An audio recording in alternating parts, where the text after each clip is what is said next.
आदरणीय सभापति जी, पूरा विश्व अनेक चुनौतियों से जूझ रहा है। शायद ही किसी ने सोचा होगा कि मानव जात को ऐसे कठिन दौर से गुजरना पड़ेगा। ऐसी चुनौतियों के बीच इस दशक के प्रारंभ में ही हमारे आदरणीय राष्ट्रपति जी ने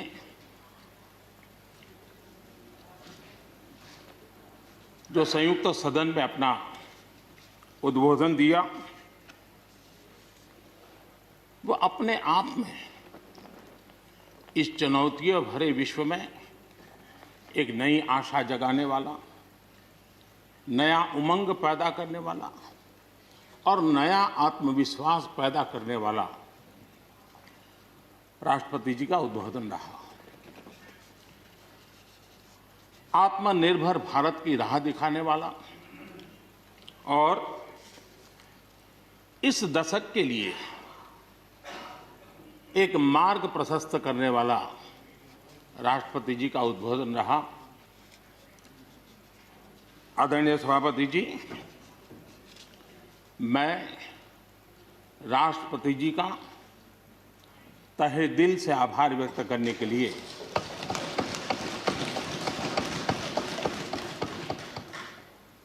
आज आप सबके बीच खड़ा हूं।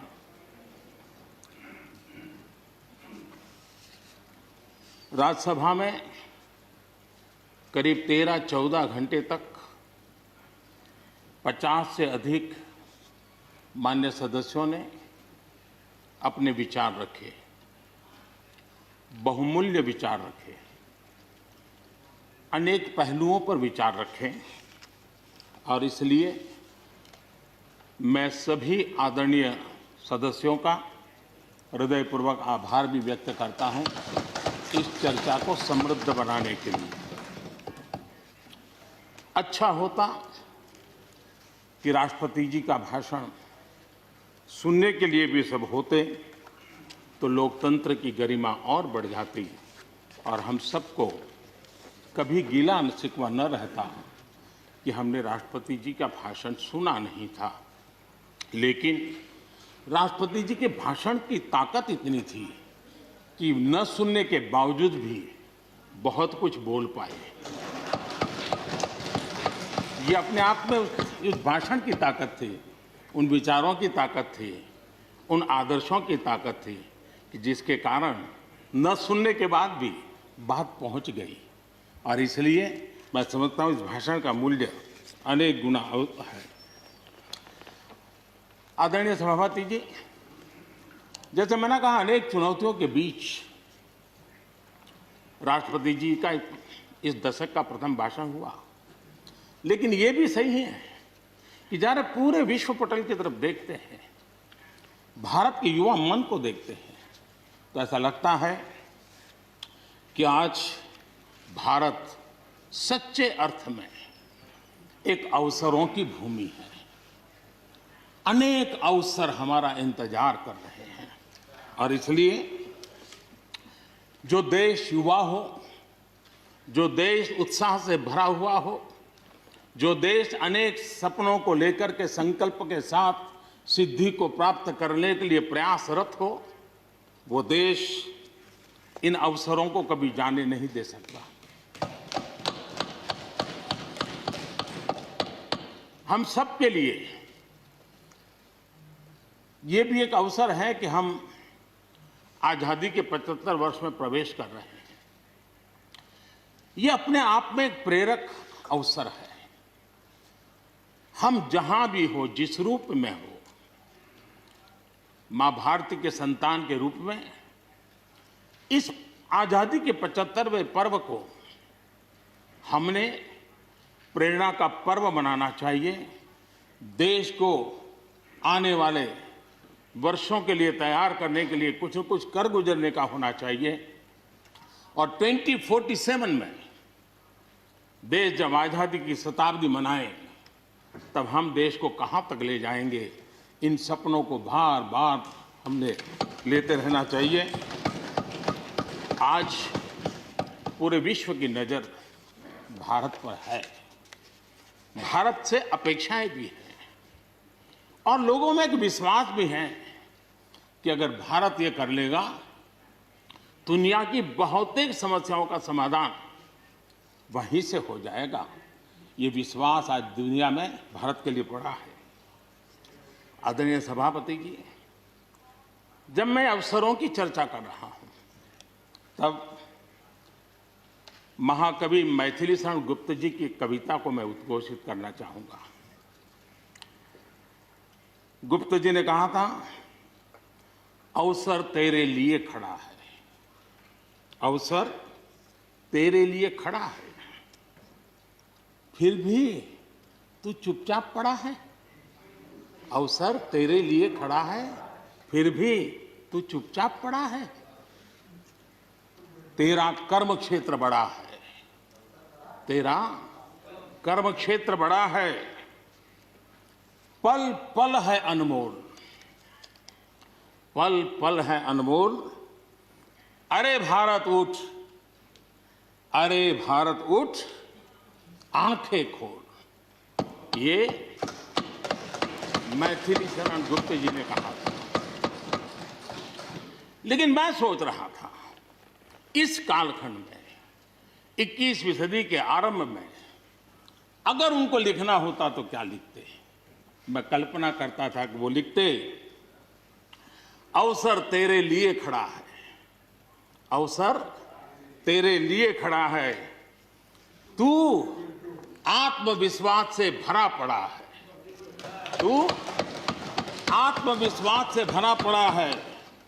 हर बाधा, हर बाधा, हर बंदिश को तोड़, हर बाधा, हर बंदिश को तोड़। अरे भारत, अरे भारत, आत्मनिर्भरता के पथ पर दौड़, आत्मनिर्भरता के पथ पर दौड़।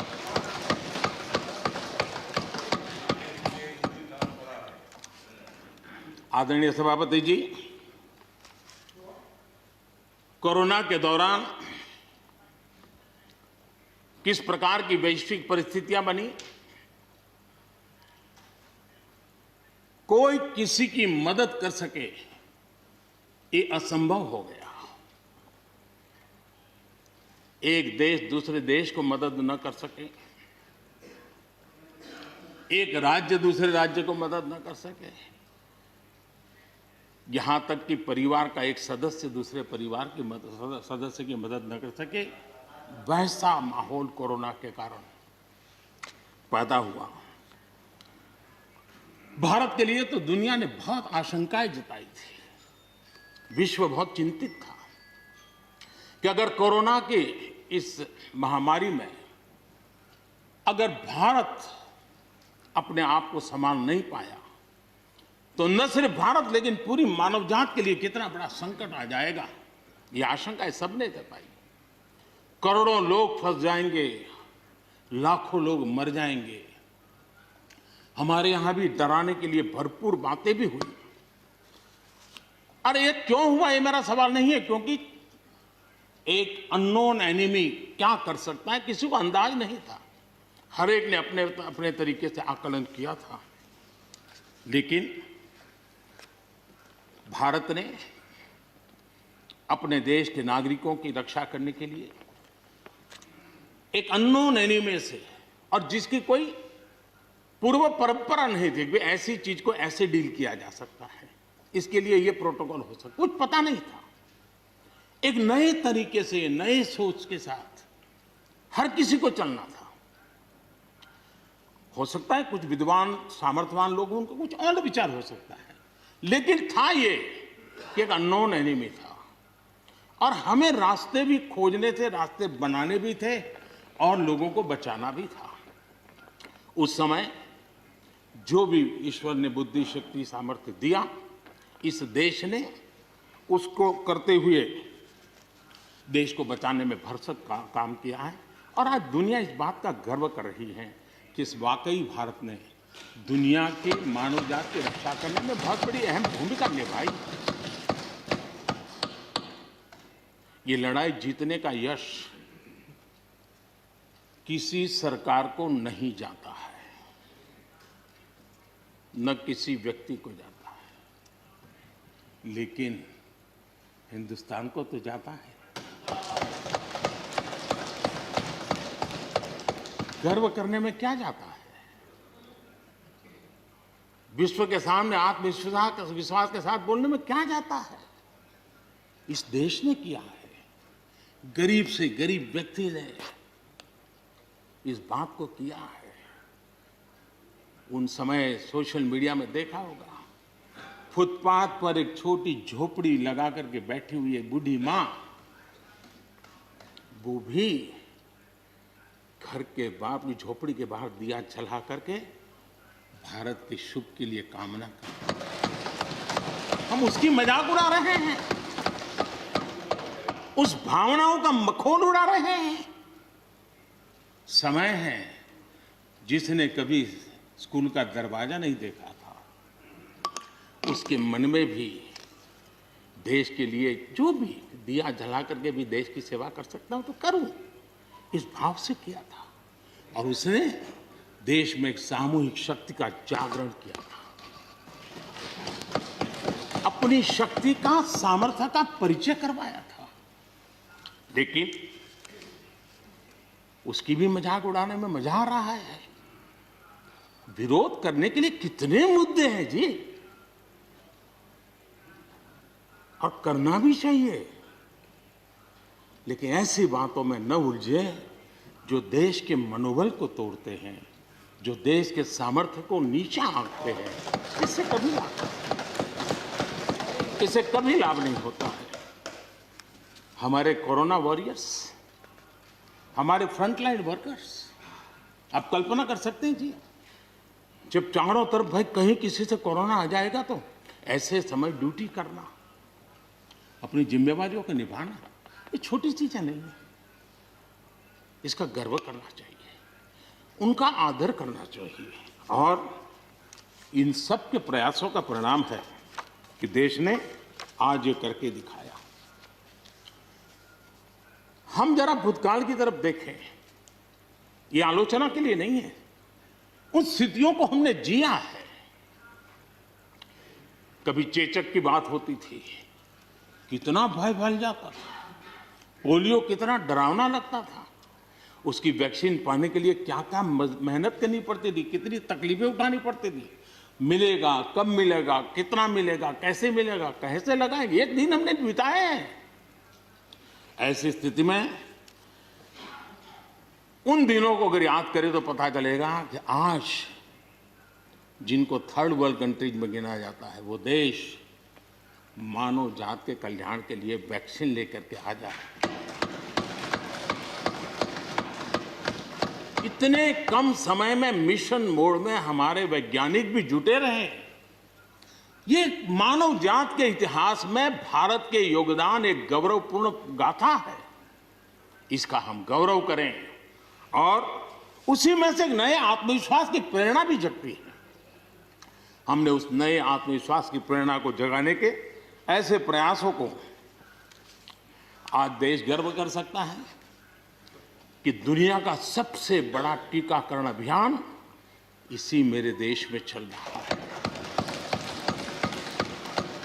विश्व में तेज गति से टीकाकरण आज कहीं हो रहा है तो इसी हम सब की मां भारती के गोद में हो रहा है। और भारत का ये सामर्थ्य कहां नहीं पहुंचा है। आज कोरोना ने भारत को दुनिया के साथ रिश्तों में एक नई ताकत दी है। जब शुरुआत में कौन सी दवाई काम करेगी, वैक्सीन नहीं थी, तो सारा विश्व का ध्यान भारत की दवाइयों पर गया। विश्व में फार्मेसी के हब के रूप में भारत उभर करके आया। 150 देशों में दवाई पहुंचाने का काम उस संकट काल में भी इस देश ने किया है। मानव जात की रक्षा के लिए हम पीछे नहीं। इतना ही नहीं, इन समय वैक्सीन के संबंध में भी विश्व बड़े गर्व के साथ कहता है कि हमारे पास भारत की वैक्सीन आ गई है, हमारे पास भारत की वैक्सीन आ गई है। हम सबको मालूम है कि दुनिया के बड़े बड़े अस्पताल में भी बड़े बड़े लोग भी जब ऑपरेशन कराने जाते हैं, कोई बड़े मेजर ऑपरेशन के लिए, और ऑपरेशन थिएटर में जाने के बाद प्रक्रिया शुरू होने के पहले उसकी आंखें ढूंढती है कि कोई हिंदुस्तानी डॉक्टर है कि नहीं है। और जैसे ही एकाध टीम के अंदर एकाध भी हिंदुस्तानी डॉक्टर दिखता है ना, उसका विश्वास हो जाता है अब ऑपरेशन। ये देश ने कमाया है, इसका हमें गर्व होना चाहिए, और इसलिए इसी गर्व को लेकर के हम आगे बढ़ रहे हैं। इस कोरोना में जैसे वैश्विक संबंधों में भारत ने अपनी एक विशिष्ट पहचान बनाई है, अपना स्थान बनाया है, वैसे ही भारत ने हमारे फेडरल स्ट्रक्चर को इस कोरोना के कालखंड में हमारी अंतर्भूत ताकत क्या है, संकट के समय हम कैसे मिलकर के काम कर सकते हैं, एक ही दिशा में सब शक्तियां लगा करके हम कैसे प्रयास कर सकते हैं, ये केंद्र और राज्य ने मिलकर के करके दिखाया है। मैं राज्यों को भी, क्योंकि इस सदन में राज्यों की अपनी फ्लेवर होती है, और इसलिए इस सदन में तो मैं विशेष रूप से राज्यों का भी अभिनंदन करता हूं, और कोऑपरेटिव फेडरलिज्म को ताकत देने का काम, इस कोरोना के संकट को अवसर में पलटने का काम हमारे सभी ने किया है, इसलिए सब कोई अभिनंदन के अधिकारी हैं। यहां पर लोकतंत्र को लेकर के काफी उपदेश दिए गए, बहुत कुछ कहा गया और लेकिन मैं नहीं मानता हूं कि जो बातें बताई गई हैं देश का कोई भी नागरिक इस पर भरोसा करेगा। भारत का लोकतंत्र ऐसा नहीं है कि जिसकी खाल हम इस प्रकार से उधेड़ सकते हैं। ऐसी गलती हम न करें। और मैं श्रीमान डेरेक जी की बात सुन रहा था, बढ़िया बढ़िया शब्दों का प्रयोग हो रहा था, फ्रीडम ऑफ स्पीच,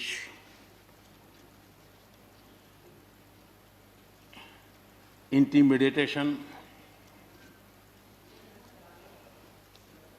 हाउडिंग। जब शब्द सुन रहा था तो लग रहा था कि अब बंगाल की बात बता रहे हैं कि देश की बता रहे हैं।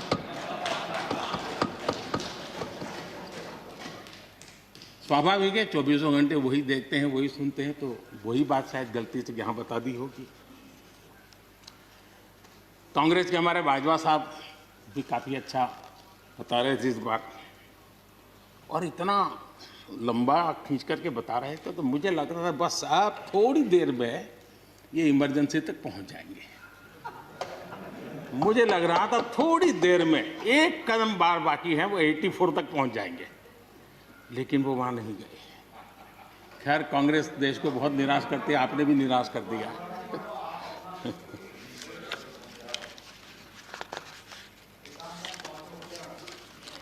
माननीय सभापति जी, मैं एक कोट इस सदन के सामने रखना चाहता हूं, और खास करके लोकतंत्र पर जो लोग शक उठाते हैं, भारत की मूलभूत शक्ति पर जो शक उठाते हैं, उनको तो मैं विशेष आग्रह से कहूंगा कि इसको समझने का प्रयास करें। हमारा लोकतंत्र किसी भी मायने में वेस्टर्न इंस्टीट्यूशन नहीं है, ये एक ह्यूमन इंस्टीट्यूशन है।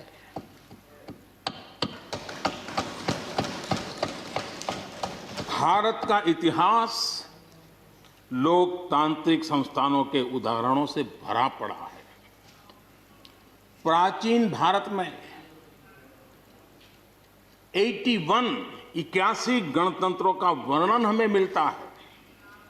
आज देशवासियों को भारत के राष्ट्रवाद पर चौतरफा हो रहे हमले से आगाह करना जरूरी है। भारत का राष्ट्रवाद ना तो संकीर्ण है, न स्वार्थी है और ना ही आक्रामक है। ये सत्यम शिवम सुंदरम के मूल्यों से प्रेरित है। अनकोट। आदरणीय सभापति जी, ये कोटेशन आजाद हिंद फौज की प्रथम सरकार के प्रथम प्रधानमंत्री नेताजी सुभाष चंद्र बोस।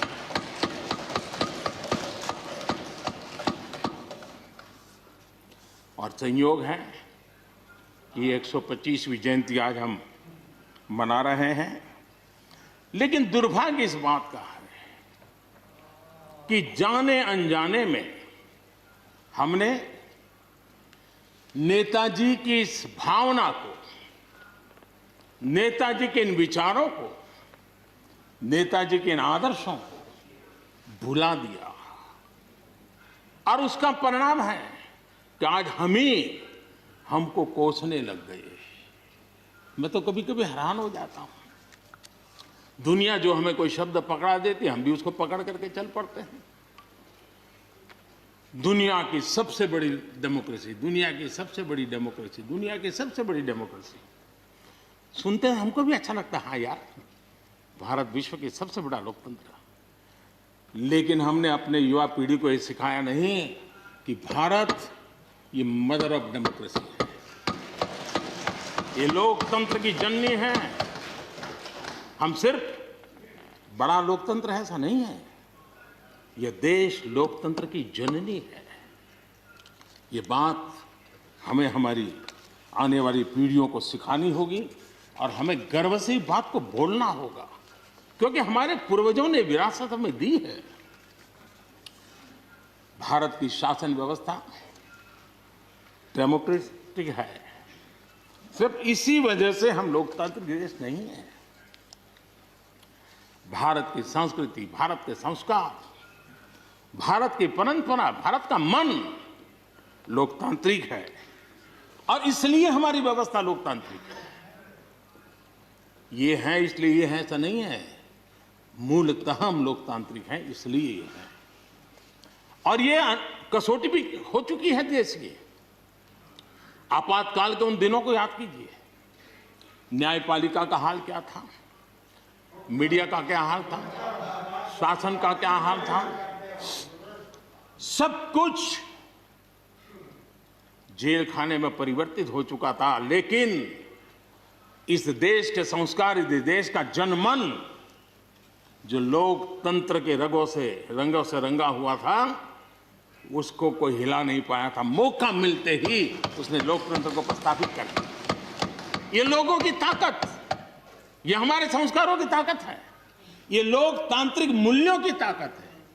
मुद्दा ये नहीं है कौन सरकार नहीं, मैं उसकी चर्चा नहीं कर रहा हूं और न ही मैं ऐसी चीजों में अपना समय लगाने के लिए यहां आप लोगों ने मुझे बिठाया है। हमें लोकतांत्रिक मूल्यों की रक्षा करते हुए आगे बढ़ना है। आत्मनिर्भर भारत के संबंध में भी चर्चा हुई। मैं हमारे साथी धर्मेंद्र प्रधान जी के बहुत ही अभ्यासपूर्ण और आत्मनिर्भर भारत की हमारी दिशा क्या है उसका विख्यात विस्तृत उन्होंने बयान किया है। लेकिन एक बात सही है कि आर्थिक क्षेत्र में भी आज भारत की जो एक पहुंच बन रही है,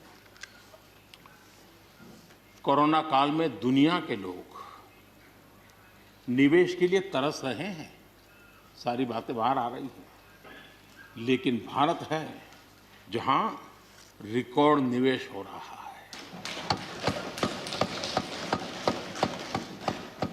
सारे तथ्य बता रहे हैं कि अनेक देशों की अर्थस्थिति डामाडोल है, जबकि दुनिया भारत में डबल डिजिट ग्रोथ का अनुमान लगा रही है।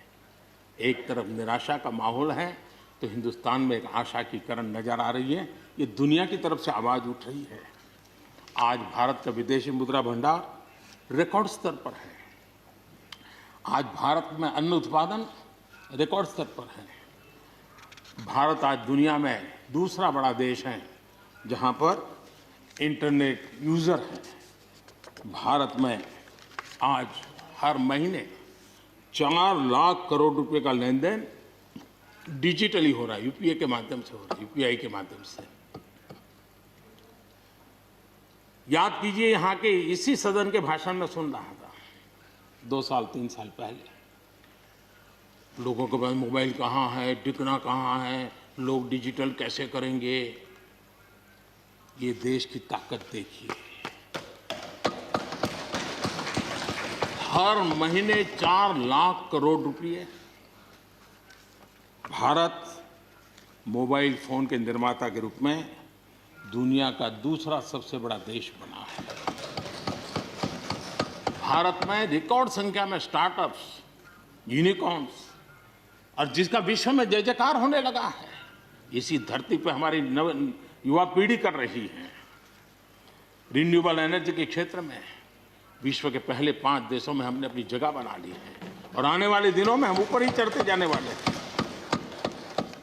जल हो, थल हो, नभ हो, अंतरिक्ष हो,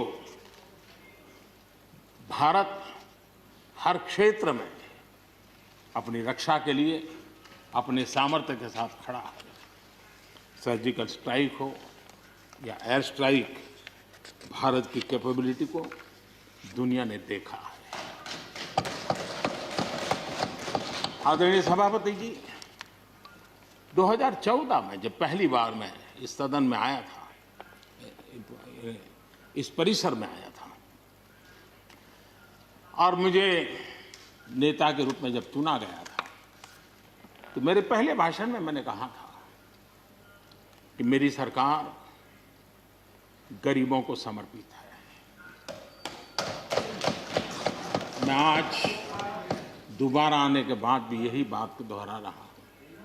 और हम न हमारी डायरेक्शन बदली है, न हमने डाइल्यूट किया है, न डाइवर्ट किया है।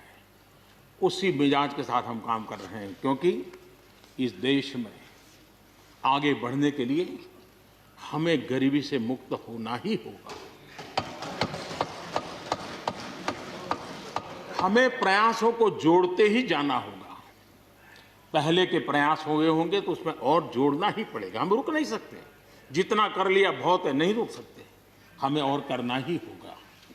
आज मुझे खुशी है कि जो मूलभूत आवश्यकता है ईज ऑफ लिविंग के लिए, और जिसमें से आत्मविश्वास पैदा होता है, और एक बार गरीब के मन में आत्मविश्वास भर गया, गरीब खुद गरीबी को चुनौती देने की ताकत के साथ खड़ा हो जाएगा। गरीब किसी का मदद के मोहताज नहीं रहेगा।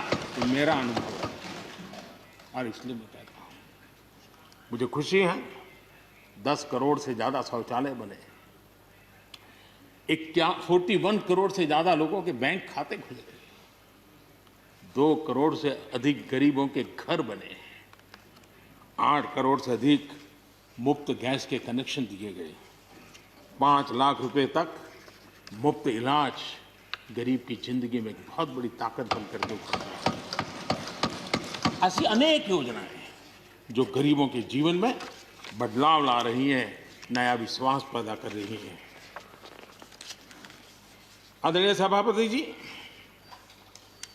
चुनौतियां हैं। अगर चुनौतियां न होती, ऐसा कहीं कुछ नजर नहीं आएगा। दुनिया का समृद्ध में समृद्ध देश, उसको भी चुनौतियां होती हैं। उसकी चुनौती अलग प्रकार की होगी, हमारी चुनौती अलग प्रकार की है। लेकिन तय हमें यह करना है कि हम समस्या का हिस्सा बनना चाहते हैं कि हम समाधान का हिस्सा बनना चाहते हैं। बस ये पतली सी रेखा है। अगर हम समस्या का हिस्सा बने तो राजनीति तो चल जाएगी, लेकिन अगर हम समाधान का माध्यम बनते हैं तो राष्ट्रनीति को 4 चांद लग जाते हैं। इसलिए हमारा दायित्व है, हमें वर्तमान पीढ़ी के लिए भी सोचना है हमें भावी पीढ़ी के लिए भी सोचना है। समस्या हैं, लेकिन मुझे विश्वास है हम साथ मिलकर काम करेंगे, आत्मविश्वास से काम करेंगे तो हम स्थितियों को भी बदलेंगे और हम इच्छित परिणाम भी प्राप्त कर सकेंगे। ये मेरा पक्का विश्वास है। आदरणीय सभापति जी, सदन में किसान आंदोलन की भरपूर चर्चा हुई है। ज्यादा से ज्यादा समय जो बातें बताई गई वो आंदोलन के संबंध में बताई गई। किस बात को लेकर के आंदोलन है उस पर सब मौन रहे। आंदोलन कैसा है, आंदोलन के साथ क्या हो रहा है, ये सारी बातें बहुत बताई गई, उसका भी महत्व है। लेकिन जो मूलभूत बात है, अच्छा होता कि उसकी विस्तार से चर्चा होती। वैसे हमारे माननीय कृषि मंत्री जी ने बहुत ही अच्छे ढंग से कुछ सवाल भी पूछे हैं। उन सवालों के जवाब तो नहीं मिलेंगे, मुझे खातरी है, लेकिन उन्होंने बहुत ही अच्छे ढंग से इस विषय की इस सदन में चर्चा की है। मैं आदरणीय देवेगौड़ा जी का बहुत आभारी हूं कि उन्होंने इस पूरी चर्चा को एक गांभीर्य दिया और उन्होंने सरकार के जो अच्छे प्रयास है उसकी सराहना भी की, क्योंकि वो किसानों के लिए समर्पित रहे हैं जीवन भर, और उन्होंने इस सरकार के प्रयासों की सराहना भी की और उन्होंने अच्छे सुझाव भी दिए। मैं आदरणीय देवेगौड़ा जी का हृदय से आभार व्यक्त करता हूं। आदरणीय सभापति जी, खेती की मूलभूत समस्या क्या है, उसकी जड़ें कहां है, मैं आज पूर्व प्रधानमंत्री चौधरी चरण सिंह जी ने जो विस्तार से वो बताया था उसी का जिक्र करना चाहता हूं। बहुत लोग हैं जो चौधरी साहब की विरासत संभालने का गर्व करते हैं, वो जरूर इस बात को समझने का शायद प्रयास करेंगे। वो अक्सर 1970-71 जो एग्रीकल्चर सेंसस हुआ था उसका जिक्र उनकी भाषण में हमेशा आता था और उल्लेख करते थे।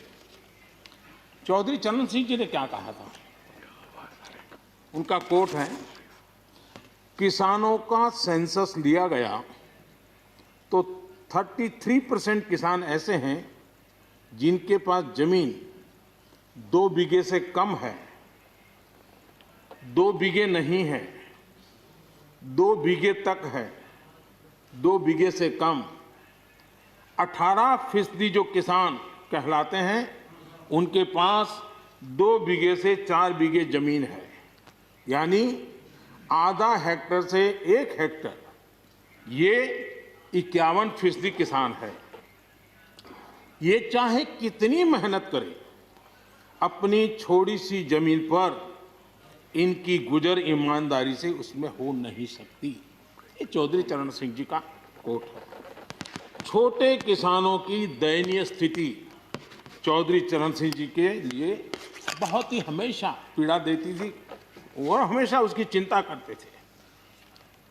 अब हम आगे देखें, ऐसे किसान जिनके पास 1 हेक्टर से भी कम जमीन होती है, 1971 में वे 51% थे, आज 68% हो चुके हैं। यानी देश में ऐसे किसानों की संख्या बढ़ रही है जिनके पास बहुत थोड़ी सी जमीन है। आज लघु और सीमांत किसानों की मिलाएं तो 86% ज्यादा किसान के पास 2 हेक्टर से भी कम जमीन है, और ऐसे किसानों की संख्या 12 करोड़ है। क्या इन 12 करोड़ किसानों के प्रति हमारी कोई जिम्मेवारी नहीं है? क्या देश की कोई जिम्मेवारी नहीं है? क्या हमने कभी हमारी योजनाओं के केंद्र में इन 12 करोड़ किसानों को रखना पड़ेगा कि नहीं रखना पड़ेगा? ये सवाल का जवाब चौधरी चरण सिंह जी हमारे लिए छोड़ करके गए हैं। हमें जवाब को ढूंढना होगा। हमें चौधरी चरण सिंह जी को सच्ची श्रद्धांजलि देने के लिए भी इस काम के लिए जिसको जो सूझे, जिसको मौका मिले, सबने करना होगा। तब जाकर के हम इन कर सकते हैं। अब पहले की सरकारों की सोच में छोटा किसान था क्या? अगर एक बार हम थोड़ा सोचेंगे तो ध्यान आएगा। मैं आलोचना के लिए नहीं कह रहा, लेकिन हमने सचमुच में हम सब ने सोचने की आवश्यकता है। जब हम चुनाव आते ही एक कार्यक्रम करते हैं कर्ज माफी। अब वो किसान का कार्यक्रम है कि वोट का कार्यक्रम है, वो तो हिंदुस्तान में हर कोई भली भांति जानता है। लेकिन जब कर्ज माफी करते हैं तब छोटा किसान उससे वंचित रहता है, उसके नसीब में कुछ नहीं आता है, क्योंकि कर्ज माफी जो बैंक से लोन लेता है उसके लिए होती है। छोटा किसान का बेचारा बैंक में खाता नहीं, वो कहाँ लोन लेने जाएगा। हमने छोटे किसान के लिए नहीं किया है। भले ही हमने राजनीति कर ली हो, 1-2 एकड़ जमीन वाले किसान जिसके पास बैंक का खाता भी नहीं है, न वो कर्ज लेता है, न कर्ज माफी का फायदा उसको मिलता है। उसी प्रकार से पहले की फसल बीमा योजना क्या थी? एक प्रकार से वो बीमा जो बैंक गारंटी के रूप में काम करता था, और वो भी छोटे किसान के लिए तो नसीब ही नहीं होता था। वो भी उन्हीं किसानों के लिए होता था जो बैंक से लोन लेता था और उसका इंश्योरेंस होता था, तो बैंक वालों को भी एक विश्वास हो जाता था, चल जाता था। आज 2 हेक्टेयर से कम कितने किसान हो गए जो बैंक से लोन है? सिंचाई की सुविधा भी छोटे किसान के नसीब नहीं हुई। बड़े किसान तो बड़ा बड़ा पंप लगा देते थे, ट्यूबवेल कर देते थे, बिजली भी ले लेते थे और बिजली भी मुफ्त मिल जाती थी, उनका काम चल जाता था। छोटे किसान के लिए तो सिंचाई के भी लिए दिक्कत थी, वो तो कभी ट्यूबवेल लगा ही नहीं सकता था, कभी कभी तो उसको बड़े किसान से पानी खरीदना पड़ता था और जो दाम मांगे वो दाम देना पड़ता था। यूरिया, बड़े किसान को यूरिया प्राप्त करने का कोई प्रॉब्लम नहीं था, छोटा किसान को रात रात लाइन में खड़े रहना पड़ता था, उस पर डंडे चलते थे और कभी कभी तो बेचारा यूरिया के बिना घर वापस लौट जाता था। ये हम छोटे किसानों के हाल जानते हैं। 2014 के बाद हमने कुछ परिवर्तन किए। हमने फसल बीमा योजना का दायरा बढ़ा दिया ताकि किसान, छोटा किसान भी उसका फायदा ले सके, और बहुत मामूली रकम से ये काम शुरू किया। और पिछले 4-5 साल में फसल बीमा योजना के तहत 90,000 करोड़ रुपए, ये छोटी रकम नहीं है, 90,000 करोड़ रुपए उसके क्लेम किसानों को मिले। कर्ज माफी से भी आंकड़ा बड़ा हो जाता है। छोटा किसानों का किसान क्रेडिट कार्ड, हमारे यहाँ किसान क्रेडिट कार्ड हुए, लेकिन बड़े किसानों तक गए और वो बैंक से बहुत ही, कुछ तो राज्यों में 0% से ब्याज से उनको मिल जाते थे पैसे, और उनके कोई न कोई दो धंधा व्यापार होता था, पैसे वहाँ भी लग जाते थे। छोटे किसान के नसीब में ये नहीं था। हमने तय किया हिंदुस्तान के हर किसान को किसान क्रेडिट कार्ड देंगे। इतना ही नहीं, हमने उसका तो दायरा फिशरमैन तक भी बढ़ा दिया ताकि वो भी इसका फायदा उठा सके। और 2.25 करोड़ से ज़्यादा किसानों तक ये किसान क्रेडिट का काम पहुंच चुका है, और बाकी भी राज्यों से आग्रह कर रहे हैं कि लगातार उसको आगे बढ़ाएं ताकि ज़्यादा से ज़्यादा किसान इसका लाभ उठा सकें, और राज्यों की मदद जितनी ज़्यादा मिलेगी उतना ज़्यादा ये काम हो जाएगा। उसी प्रकार से हम एक योजना ले आए, प्रधानमंत्री सम्मान निधि योजना। सीधे किसान के खाते में, और ये गरीब किसान को जिसके पास कभी इस प्रकार की मदद नहीं पहुंची। 10 करोड़ ऐसे परिवार हैं जिनको इसका लाभ मिल गया। और अगर बंगाल में राजनीति आड़े न आती तो बंगाल के किसान भी अगर जुड़ गए होते तो ये आंकड़ा उससे भी ज्यादा होता। और अब तक 1,15,000 करोड़ रुपया इन किसानों के खाते में गया। ये गरीब छोटे किसान, उनके पास गया है। हमारी सब योजनाओं के केंद्र बिंदु में सॉइल हेल्थ कार्ड, हमने 100% सॉइल हेल्थ कार्ड की बात कही ताकि हमारे छोटे किसान को भी उसकी जमीन कैसी है, कौन सी उपज के लिए योग्य होगा, हमने 100% सॉइल हेल्थ कार्ड के लिए काम किया। उसी प्रकार से हमने यूरिया का नियम कोटिंग 100% किया। 100% के पीछे इरादा हमारा यही था कि गरीब से गरीब किसान तक भी यूरिया पहुंचने में रुकावट ना हो, यूरिया डाइवर्ट होता है बंद हो, और उसमें हम सफल भी हुए। छोटे और सीमांत किसानों के लिए हमने पहली बार पेंशन की सुविधा की योजना लेकर के आए, और मैं देख रहा हूं कि धीरे धीरे हमारे छोटे किसान भी आ रहे हैं। उसी प्रकार से प्रधानमंत्री ग्राम सड़क योजना, प्रधानमंत्री ग्राम सड़क योजना ये सिर्फ एक रोड नहीं है, ये किसानों की गांव की जिंदगी को बदलने का एक बहुत बड़े यश रेखा होती है, और इसलिए हमने उस पर भी बल दिया। पहली बार हमने किसान रेल की कल्पना की। छोटा किसान का माल बिकता नहीं था, आज किसान रेल के कारण गांव का किसान रेलवे के माध्यम से मुंबई के बाजार तक अपना माल बेचने लगा, फल सब्जी बेचने लगा है, उसका लाभ ले रहा है, छोटे किसान को फायदा हो रहा है। किसान उड़ान के द्वारा हवाई जहाज से, अब जैसे हमारे नॉर्थ ईस्ट इतनी बढ़िया बढ़िया चीजें, लेकिन ट्रांसपोर्टेशन सिस्टम के अभाव में वहां का किसान हमारा बेनिफिट नहीं ले पाता था, आज उसको किसान उड़ान योजना का लाभ मिल रहा है। छोटे किसानों की परेशानियों से हर कोई परिचित है।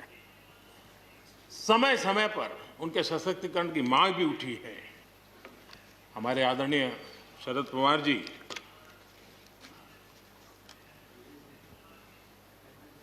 और कांग्रेस के भी हर किसी ने, हर सरकार ने कृषि सुधारों की वकालत की है। कोई पीछे नहीं है, क्योंकि हर एक को लगता है कर पाए नहीं कर पाए अलग बात है, लेकिन ये होना चाहिए, ये बात हर एक की निकली हुई है। और आज नहीं, जब भी जो जहाँ थे सबने की हुई है। और शरद राव जी ने तो अभी एक बयान भी दिया कि भाई मैं सुधारों के पक्ष में हूँ। ठीक है, पद्धति के संबंध में उनके मन में सवाल है, लेकिन सुधारों का विरोध नहीं किया है।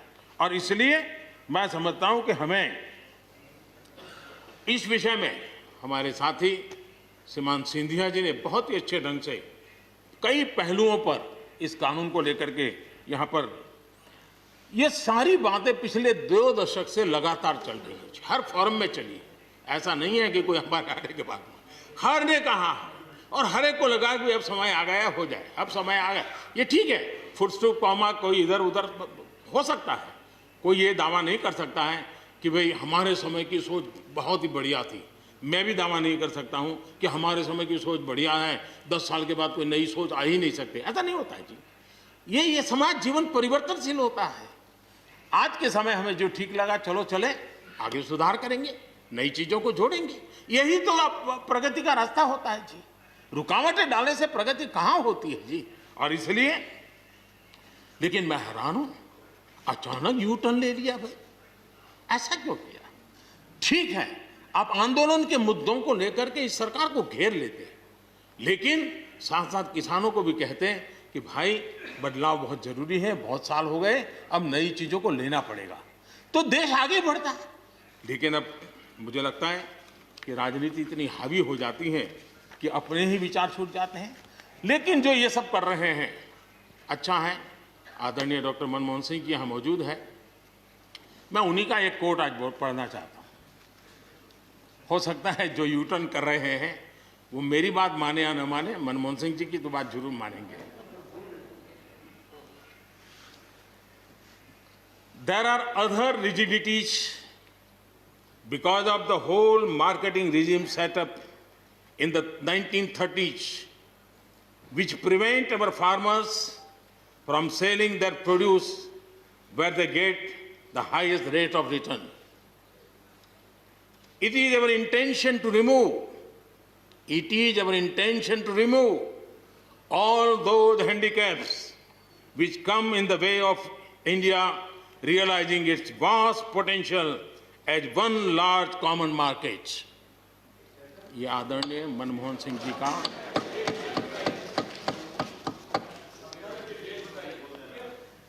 आदरणीय मनमोहन सिंह जी ने किसान को उपज बेचने की आजादी दिलाने, भारत को एक कृषि बाजार दिलाने के संबंध में अपना इरादा व्यक्त किया था, और वो काम हम कर रहे हैं।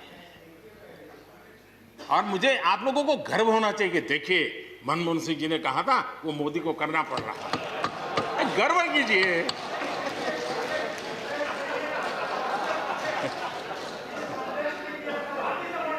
Please please. और मजा ये है कि जो लोग पॉलिटिकल बयानबाजी करते हैं उछल उछल करके, उनके राज्यों में भी जब उनको मौका मिला है, इसी में से आधा अधूरा कुछ न कुछ किया ही किया है हर किसी ने। यहाँ जो विरोध में दल है उनकी भी जहाँ सरकारें हैं वहाँ आधा अधूरा कुछ न कुछ तो किया ही है, क्योंकि उनको भी मालूम है रास्ते का रास्ता तो यही है।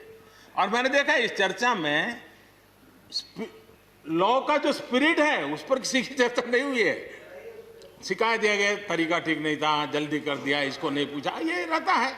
वो तो परिवार में शादी होती है तो भी फूफी नाराज होकर के कहती है मुझे कहाँ बुलाया। वो तो रहता है, इतना बड़ा बड़ा परिवार है तो रहता ही है।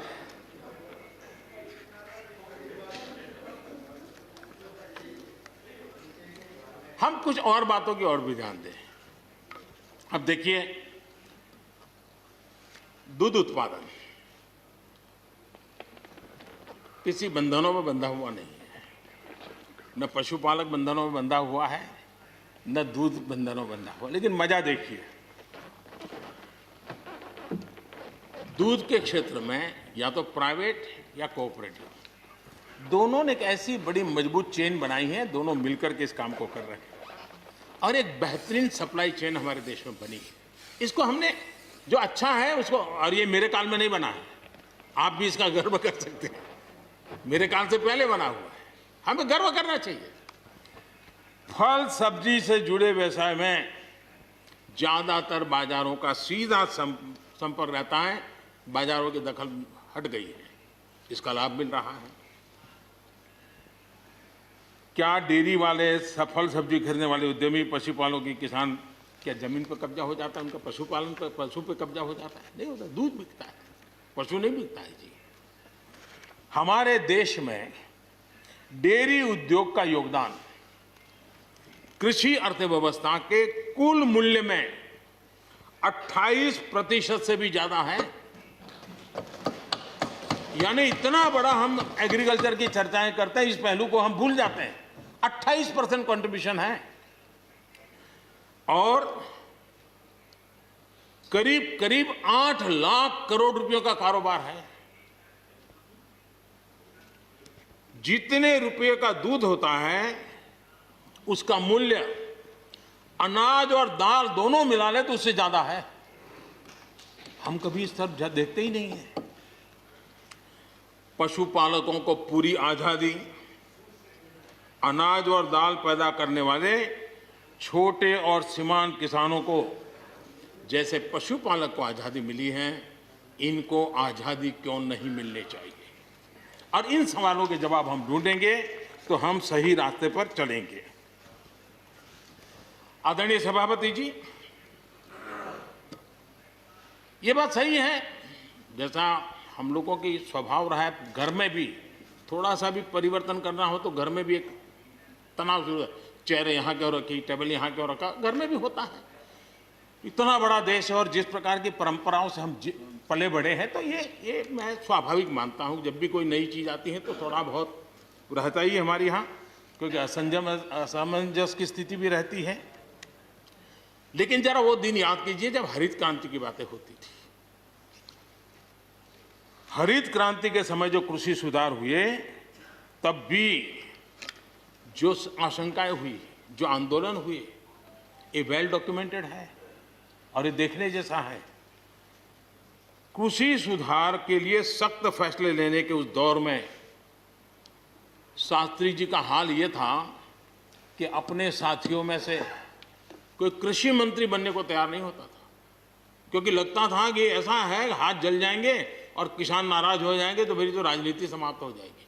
ये शास्त्री जी के समय की घटनाएं हैं। और अंत में शास्त्री जी को सी सुब्रमण्यम जी को कृषि मंत्री बनाना पड़ा था और उन्होंने रिफॉर्म्स की बातें की। योजना आयोग ने भी उसका विरोध किया था। मजा देखिए, योजना आयोग ने भी विरोध किया था। वित्त मंत्रालय सहित पूरी कैबिनेट के अंदर भी विरोध का स्वर उठा था। लेकिन देश की भलाई के लिए शास्त्री जी आगे बढ़े और लेफ्ट पार्टी जो आज भाषा बोलते हैं ना, वही उस समय बोलते थे। वो यही कहते हैं, अमेरिका के इशारे पर शास्त्री जी ये कर रहे हैं, अमेरिका के इशारे पर कांग्रेस ये कर रही है। सारा जितना आज मेरे खाते में जमा है ना, वो पहले आपके यहाँ बैंक में अकाउंट में था। सब कुछ अमेरिका के एजेंट कह दिया जाता था हमारे नेता, कांग्रेस के नेताओं को। ये सब कुछ लेफ्ट वाले जो आज भाषा बोलते हैं, वो उस समय भी उन्होंने यही भाषा बोली थी। कृषि सुधारों को छोटे किसानों को बर्बाद करने वाला बताया गया था। देश भर में हजारों प्रदर्शन आयोजित हुए थे, बड़ा मूवमेंट चला था। इसी माहौल में भी लाल बहादुर शास्त्री जी और उसके बाद की सरकार जो करती रही, उसी का परिणाम है कि जो हम कभी PL 480 मंगवा करके खाते थे, आज देश अपने किसान ने अपनी मिट्टी से पैदा की चीजों को खाता है।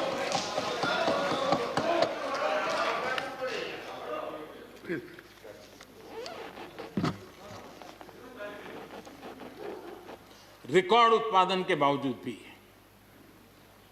हमारे कृषि क्षेत्र में समस्याएं हैं। कोई ये तो मना नहीं कर सकता है समस्याएं नहीं है, लेकिन समस्याओं का समाधान हम सबको मिलकर के करना होगा। और मैं मानता हूं कि अब समय ज्यादा इंतजार नहीं करेगा। हमारे राम गोपाल जी ने बहुत ही अच्छी बात कही कि उन्होंने कहा कि कोरोना लॉकडाउन में भी हमारे किसानों ने रिकॉर्ड उत्पादन किया। सरकार ने भी बीज, खाद, सारी चीजें कोरोना काल में भी पहुंचाने में कोई कमी नहीं होने दी, कोई संकट नहीं आने दिया, और उसका सामूहिक परिणाम मिला कि देश के पास यह भंडार भरा रहा। उपज की रिकॉर्ड खरीदी भी इस कोरोना काल में ही हुई।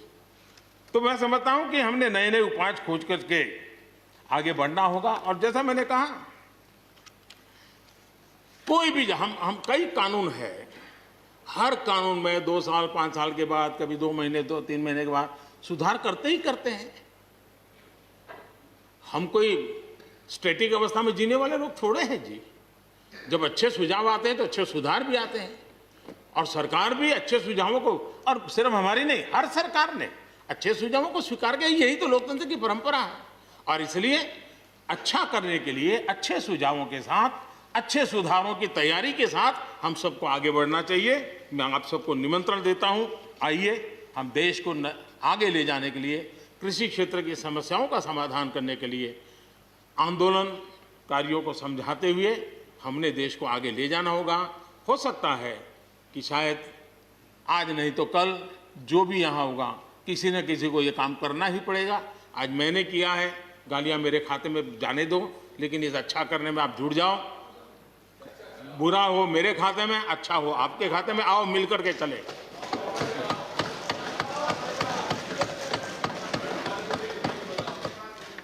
और मैं लगातार, हमारे कृषि मंत्री जी लगातार किसानों से बातचीत कर रहे हैं, लगातार मीटिंगें हो रही हैं, और अभी तक कोई तनाव पैदा नहीं हुआ है। एक दूसरे की बात को समझने का, समझाने का प्रयास चल रहा है। और हम लगातार आंदोलन से जुड़े लोगों से प्रार्थना करते हैं कि आप आंदोलन करना आपका हक है, लेकिन इस प्रकार से बुजुर्ग लोग वहाँ बैठे, ये ठीक नहीं है। आप उनको सबको ले जाइए, आप आंदोलन को खत्म कीजिए। आगे बढ़ने के लिए मिल बैठ करके चर्चा करेंगे, रास्ता खुले है। ये सब हमने कहा है। मैं आज भी इस सदन से माध्यम से भी निमंत्रण देता हूं। आदरणीय सभापति जी, ये बात निश्चित है, हमारी खेती को खुशहाल बनाने के लिए फैसले लेने का ये समय है। इस समय को हमने गंवा नहीं देना चाहिए। हमें आगे बढ़ना चाहिए, देश को पीछे नहीं ले जाना चाहिए। पक्ष हो, विपक्ष हो, आंदोलनरत साथी हो, इन सुधारों को हमने मौका देना चाहिए और एक बार देखना चाहिए कि इस परिवर्तन से हमें लाभ होता है कि नहीं होता है। कोई कमी हो तो उसको ठीक करेंगे, और कहीं ढिलाई है तो उसको कसेंगे। ऐसा तो है नहीं कि सब दरवाजे बंद कर दिए बस। और इसलिए मैं कहता हूं मैं विश्वास दिलाता हूं कि मंडियां अधिक आधुनिक बने, अधिक प्रतिस्पर्धी होगी। इस बार बजट में भी उसके लिए हमने प्रावधान किया है। इतना ही नहीं, एमएसपी है, एमएसपी था, एमएसपी रहेगा। इस सदन की पवित्रता समझे हम। जिन 80 करोड़ से अधिक लोगों को सस्ते में राशन दिया जाता है, वो भी कंटिन्यू रहेगा। इसलिए मेहरबानी करके भ्रम फैलाने के काम में हम न जुड़े, क्योंकि हमको देश ने एक विशिष्ट जिम्मेवारी दी है। किसानों की आय बढ़ाने के जो दूसरे उपाय हैं, उन पर भी हमें बल देने की जरूरत है। आबादी बढ़ रही है, परिवार के अंदर सदस्यों की संख्या बढ़ रही है, जमीन के टुकड़े छोटे होते जा रहे हैं। ऐसी स्थिति में हमें कुछ न कुछ ऐसा करना ही होगा ताकि किसानी पर बोझ कम हो और हमारे किसान के परिवार के लोग भी रोजी रोटी कमाने के लिए, उनके लिए हम और अवसर उपलब्ध करा सकें। इनकी तकलीफों को दूर करने के लिए हमने काम करना होगा। और मैं मानता हूं कि हम अगर देर कर देंगे, हम अगर अपने ही राजनीतिक समीकरणों में फंसे रहेंगे, तो हम किसानों को अंधकार की तरफ धकेल देंगे। कृपा करके हमें किसानों के उज्जवल भविष्य के लिए इससे बचना चाहिए। मैं सबसे प्रार्थना करता हूं, हमें इस बात की चिंता करनी होगी।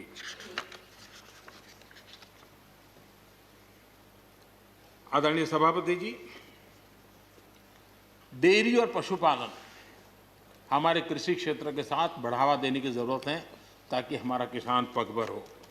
उसी प्रकार इसी काम के लिए हमने फुट एंड माउथ डिसीज के लिए एक बहुत बड़ा अभियान चलाया है ताकि वो किसान को या पशुपालक जो बाय एंड लार्ज किसानी से जुड़ा हुआ रहता है उसको भी लाभ होगा। हमने फिशरीज को भी एक अलग बल दिया, अलग मिनिस्ट्री बनाई और 20,000 करोड़ रुपए मत्स्य संपदा योजना के लिए लगाया है ताकि ये पूरे क्षेत्र को एक नया बल मिले। स्वीट रिवॉल्यूशन, भारत में बहुत संभावनाएं हैं और इसलिए भारत ने किसान, उसके लिए बहुत जमीन की जरूरत नहीं, अपने ही खेत के कोने में वो कर दें तो भी साल में 40,000, 50,000, लाख रुपया, 2 लाख रुपया कमा लेगा वो। और इसलिए हम स्वीट रिवॉल्यूशन, शहद के लिए, हनी के लिए, उसी प्रकार से बी वैक्स, दुनिया में बी वैक्स की मांग है, भारत बी वैक्स एक्सपोर्ट कर सकता है। हमने उसके लिए एक माहौल बना और किसान के खेत में ही छोटे किसान होगा तो एक कोने में वो एक नई कमाई कर सकता है। हमने इसको जोड़ना होगा। और मधुमक्खी पालन के लिए कोई सैकड़ों एकड़ जमीन की जरूरत नहीं है, वो आराम से अपने यहाँ कर सकता है। सोलर पंप, सोलर हम कहते हैं अन्नदाता ऊर्जादाता बने, उसके खेत में ही वो अपने सोलार सिस्टम से ऊर्जा भी पैदा करे, सोलार पंप चलाए, अपनी पानी की आवश्यकता को पूरी करे, उसके खर्च को, बोझ को बंद करे और फसल एक लेता है तो 2 ले, 2 लेता है तो 3 ले।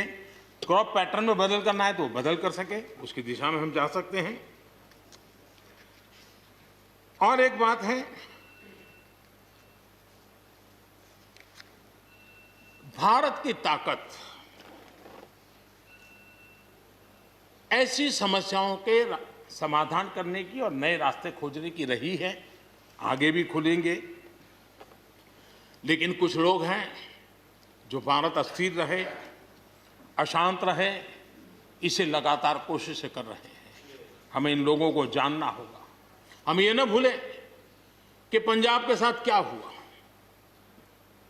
जब बंटवारा हुआ, सबसे ज्यादा भुगतना पड़ा पंजाब को। जब 84 के दंगे हुए, सबसे ज्यादा आंसू बहे पंजाब के, सबसे ज्यादा दर्दनाक घटनाओं का शिकार होना पड़ा पंजाब को। जो जम्मू कश्मीर में हुआ, निर्दोषों को मौत के घाट उतार दिया गया। जो नॉर्थ ईस्ट में होता रहा, आए दिन बम, बंदूक और गोलियों का कारोबार चलता रहा। ये सारी चीजों ने देश को किसी न किसी रूप में बहुत नुकसान किया है। इसके पीछे कौन ताकतें हैं, हर समय हर सरकारों ने इसको देखा है, जाना है, परखा है। और इसलिए हमें उस जज्बे से इन सारी समस्याओं के समाधान के लिए हम तेजी से आगे बढ़े और हम ये न भूलें कि कुछ लोग हमारे खास करके पंजाब के, खास करके सिख भाइयों के दिमाग में गलत चीजें भरने में लगे हैं। ये देश हर सिख के लिए गर्व करता है। देश के लिए क्या कुछ नहीं किया इन्होंने, उनका जितना हम आदर करें उतना कम है। गुरुओं की महान परंपरा को, और मेरा भाग्य रहा है मुझे पंजाब की रोटी खाने का अवसर मिला है। मैं जिंदगी में बहुत महत्वपूर्ण वर्ष पंजाब में बिताए हैं, इसलिए मुझे मालूम है। और इसलिए जो भाषा उनके लिए कुछ लोग बोलते हैं, उनको गुमराह करने के जो लोग प्रयास करते हैं, इससे कभी देश का भला नहीं होगा। और इसलिए हमें इन दिशा में चिंता करने की आवश्यकता है।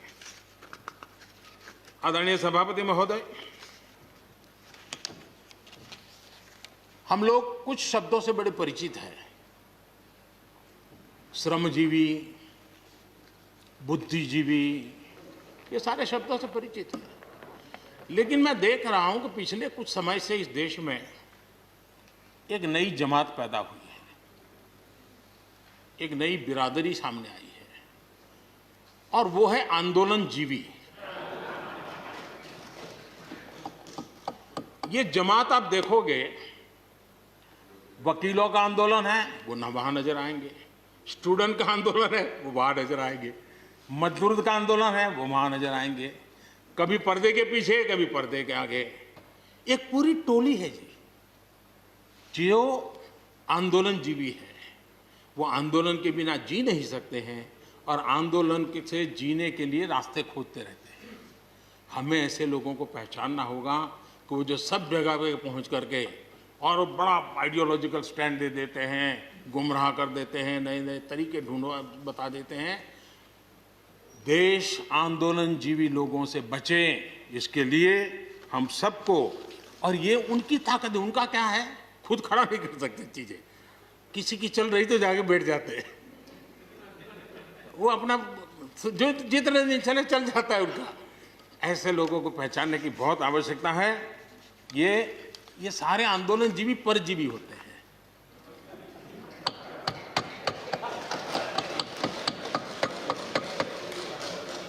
और यहां पर सब लोगों को मेरी बात से आनंद इसलिए होगा कि आप जहां जहां सरकारें चलाते होंगे, आपको भी ऐसे परजीवी आंदोलनजीवियों का अनुभव होता हो। और इसलिए उसी प्रकार से एक नया मैं चीज देख रहा हूं। देश प्रगति कर रहा है, हम एफडीआई की बात कर रहे हैं, फॉरेन डायरेक्ट इन्वेस्टमेंट। लेकिन मैं देख रहा हूं इन दिनों एक नया एफडीआई मैदान में आया है। ये नए एफडीआई से देश को बचाना है। एफडीआई चाहिए, फॉरेन डायरेक्ट इन्वेस्टमेंट। लेकिन ये जो नया एफडीआई नजर का आ रहा है, ये नए एफडीआई से जरूर बचना होगा। और ये नया एफडीआई है foreign destructive ideology, foreign destructive ideology. और इसलिए इस एफडीआई से देश को बचाने के लिए हमने और जागरूक रहने की जरूरत है। आदरणीय सभापति जी,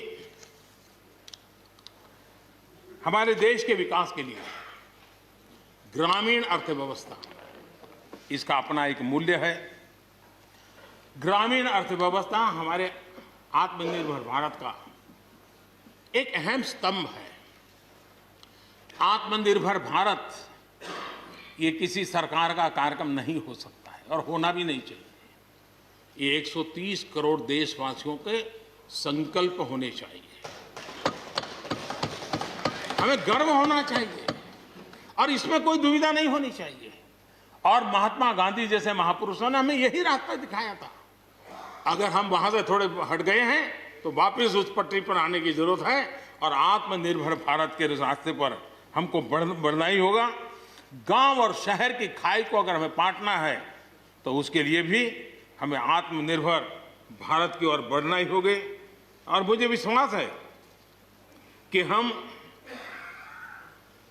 उन बातों को लेकर के जब आगे बढ़ रहे हैं तो हमारे देश के सामान्य मानवी का विश्वास बढ़े, जैसे अभी प्रश्नोत्तर काल के अंदर जल जीवन मिशन की चर्चा हो रही थी, इतने कम समय में 3 करोड़ परिवारों तक घर में पीने का पानी पहुंचाने का नल कनेक्शन देने का काम हो चुका है।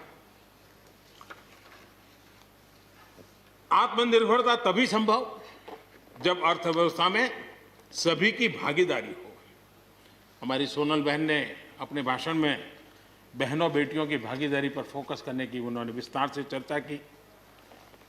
कोरोना काल में चाहे राशन हो, आर्थिक मदद हो या मुफ्त गैस सिलेंडर, सरकार ने हर तरह से एक प्रकार से हमारी माताओं बहनों को असुविधा ना हो, इसकी पूरी चिंता करने का प्रयास किया है और उन्होंने एक शक्ति बनकर के इन चीज़ों को संभालने में मदद भी की है।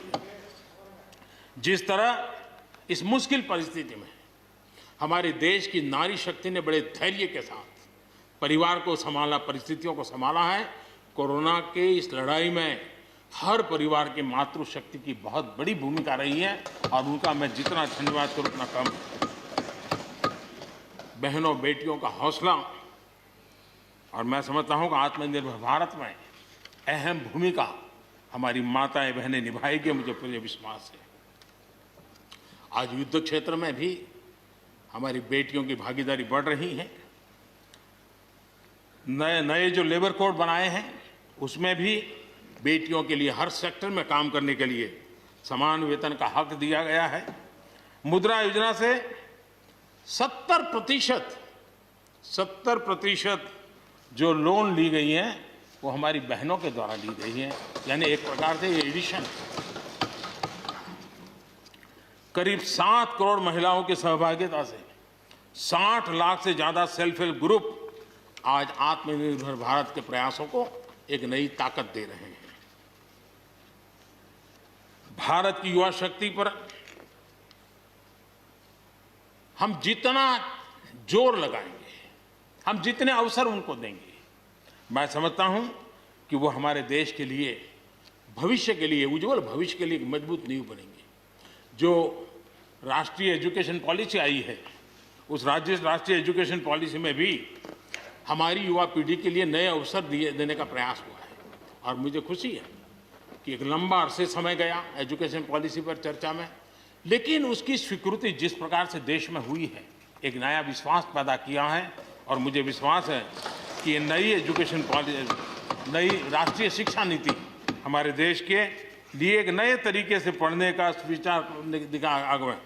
हमारा एमएसएमई सेक्टर, रोजगार के सबसे ज्यादा अवसर एमएसएमई सेक्टर को मिल रहे हैं और जब कोरोना काल में जो स्टिमुलस की बात हुई उसमें भी एमएसएमई पर पूरा ध्यान दिया गया और उसी का परिणाम है कि आर्थिक रिकवरी में आज हमारे एमएसएमई बहुत बड़ी भूमिका निभा रहे हैं और हम इसको आगे बढ़ा रहे हैं।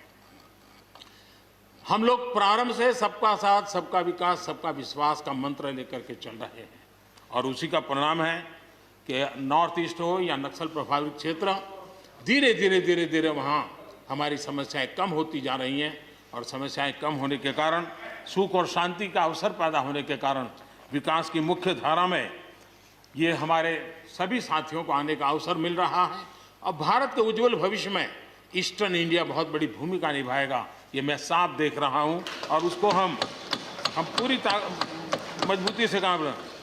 मैं आदरणीय गुलाम नबी जी को सुन रहा था, वैसे भी बड़ी मृदुता, सौम्यता और कभी भी कटु शब्द का उपयोग न करना, ये गुलाम नबी जी की विशेषता रही है और मैं मानता हूं कि हम सभी जो सांसदगण हैं उन्होंने उनसे ये सीखने जैसी चीज़ है और इसलिए मैं उनका आदर भी करता हूं। और उन्होंने जम्मू कश्मीर में जो चुनाव हुए उसकी तारीफ की। उन्होंने कहा कि बहुत लंबे समय से, और उन्होंने ये भी कहा कि मेरे दिल में जम्मू कश्मीर विशेष है और स्वाभाविक भी है, उनके दिल में ये होना, पूरे हिंदुस्तान के दिल में जम्मू कश्मीर उसी भाव से भरा पड़ा हुआ है। जम्मू कश्मीर आत्मनिर्भर बनेगा उस दिशा में हमारा, वहाँ पंचायत के चुनाव हुए, बीडीसी के चुनाव हुए, डीडीसी के चुनाव हुए और इन सब की सराहना गुलाम नबी जी ने की है। इस प्रशंसा के लिए मैं आपका बहुत आभारी हूँ, लेकिन मुझे डर लगता है, आपने प्रशंसा की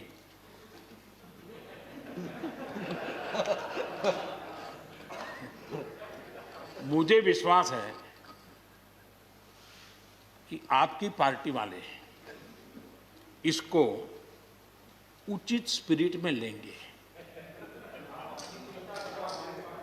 गलती से G23 की राय मान करके कुछ उल्टा न कर दे।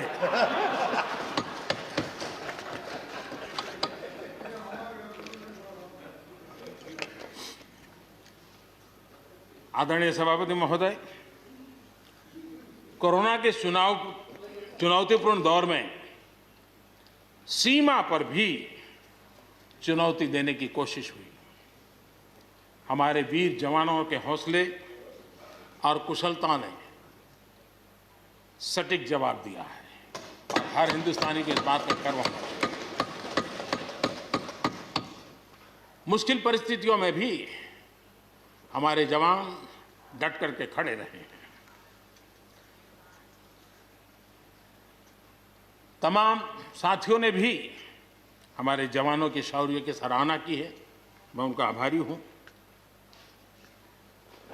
LAC पर जो स्थिति बनी है उस पर भारत का रुख बहुत स्पष्ट है और देश इसको भली भांति देख भी रहा है और गर्व भी कर रहा है। बॉर्डर इंफ्रास्ट्रक्चर और बॉर्डर सिक्योरिटी को लेकर हमारी प्रतिबद्धता में किसी प्रकार की ढील आने का सवाल ही नहीं होता है, गुंजाइश ही नहीं है। और जो लोग हमारा लालन पालन और हमारे विचारों का हमारा उछेर देखते हैं वो कभी इस विषय में हमें सवाल ही नहीं करेंगे। उनको मालूम है हम इसके लिए डटे हुए रहने वाले लोग हैं और इसलिए हम इन विषयों में कहीं पर भी पीछे नहीं हैं। आदरणीय सभापति जी, इस सदन की उत्तम चर्चा के लिए मैं सबका धन्यवाद करते हुए आखिर में एक मंत्र का उल्लेख करते हुए अपनी वाणी को मैं विराम दूंगा। हमारे यहाँ वेदों में एक महान विचार प्राप्त होता है और हम सब के लिए 130 करोड़ देशवासियों के लिए ये मंत्र अपने आप में बहुत बड़ी प्रेरणा है। वेदों का ये मंत्र कहता है, अयुतो अहम, अयुतो में आत्मा, अयुतो अहम, अयुतो में आत्मा, अयुतम में चक्षुः, अयुतम श्रोत्रम, अयुतो अहम, अयुतो में आत्मा, अयुतम में चक्षुः, अयुतम श्रोत्रम। यानी मैं एक नहीं हूं, मैं अकेला नहीं हूं, मैं अपने साथ करोड़ों मानवों को देखता हूं, अनुभव करता हूं। इसलिए मेरी आत्मिक शक्ति करोड़ों की है, मेरे साथ करोड़ों की दृष्टि है, मेरे साथ करोड़ों की श्रवण शक्ति, कर्म शक्ति भी है। आदरणीय सभापति जी, वेदों की इसी भावना से, इसी चेतना से 130 करोड़ से अधिक देशवासियों वाला भारत सबको साथ लेकर के आगे बढ़ रहा है। आज 130 करोड़ देशवासियों के सपने आज हिंदुस्तान के सपने हैं। आज 130 करोड़ देशवासियों की आकांक्षाएं इस देश की आकांक्षाएं हैं। आज 130 करोड़ देशवासियों का भविष्य भारत के उज्जवल भविष्य की गारंटी है। और इसलिए आज जब देश नीतियां बना रहा है, प्रयास कर रहा है, तो वो केवल तत्कालीन हानि लाभ के लिए नहीं, लेकिन एक लंबे दूरगामी और 2047 में देश जब आजादी का शतक मनाएगा तब देश को नई ऊंचाइयों पर ले जाने के सपनों को लेकर के नींव रखी जा रही है। और मुझे विश्वास है कि इस काम को हम पूरा करने में अवश्य सफल होंगे। मैं फिर एक बार आदरणीय राष्ट्रपति जी के उद्बोधन के लिए मैं उनका आदरपूर्वक धन्यवाद करते हुए, उनका अभिनंदन करते हुए, सदन में भी जिस तरह चर्चा हुई, और मैं सच बताता हूं, चर्चा का स्तर भी अच्छा था, वातावरण भी अच्छा था। ये ठीक है कि इससे कितने लाभ होते हैं, मुझ पर भी कितना हमला हुआ, हर प्रकार से जो भी कहा जा सकता है कहा, लेकिन मुझे बहुत आनंद हुआ कि मैं कम से कम आपके काम तो आया। देखिए, आपके मन में एक तो कोरोना के कारण ज्यादा जाना आना होता नहीं होगा, फंसे रहते होंगे और घर में भी खिचपिच चलती होगी। अब इतना गुस्सा यहां निकाल दिया तो आपका मन कितना हल्का हो गया। आप घर के अंदर कितनी खुशी चैन से समय बिताते होंगे। तो ये आनंद जो आपको मिला है, इसके लिए मैं काम आया, ये भी मैं अपना सौभाग्य मानता हूं और मैं चाहूंगा ये आनंद लगातार लेते रहिए, चर्चा करते रहिए, लगातार चर्चा करते रहिए, सदन को जीवंत बनाते रखिए। मोदी है, मौका लीजिए। बहुत बहुत धन्यवाद।